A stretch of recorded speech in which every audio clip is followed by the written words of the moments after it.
Wow, it's you again. You're still here, hanging out in Google Drive? Well, all right then, let me just show you how to make a form. So make sure you're in the correct folder. Another place you can look is here also.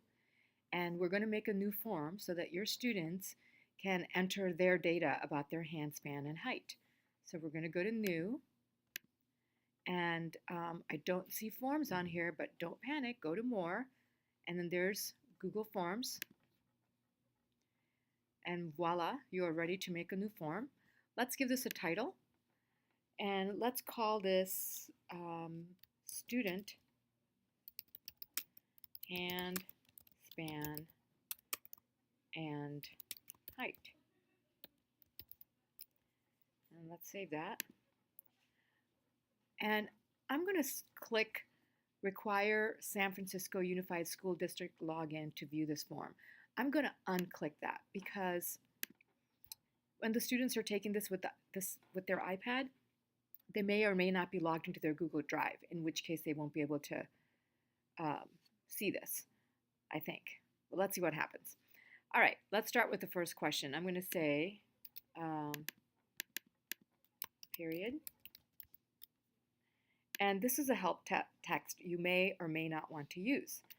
And I'm going to say, please enter your period number here. And type of question. It's not going to be multiple choice because that's too much of a headache for you to go in and put in period 1, period 2. So we'll just make it a text box so they can just simply put in the number. And I'm going to make this a required because maybe later on, after you've collected all of your class's data, you want to combine them to get a different kind of graph from that. So I'm done with that question.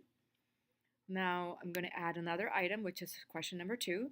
I'm going to write hand span in centimeters.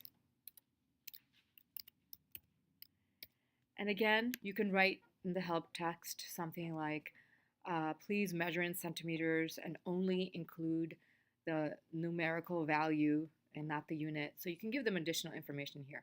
I'm not going to do that right now just to save time.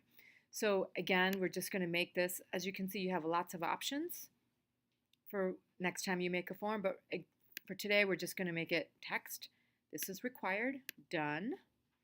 And I'm going to add the final question, which is height. And then again, you can put in some help text. And for height, it should be in inches. And the help text could be something like, please only include the number value and not the units. And I'm just going to make this a text box. And this is a required. I'm done. And I'm going to let them show link to submit another response. And the reason for that is if you're sharing iPads, after one person fills out the form, they can pass it on to the next person and click on it, and it automatically takes them into a blank form again. And this is kind of boring, so I'm going to pick a theme by going into Change Theme. And I don't know, these cats are kind of cute. I'm going to use those. Great, looks gorgeous. We have a preview of what it's going to look like. And I'm going to go back to Edit Questions. And I think I like the way this looks. So I am done for now.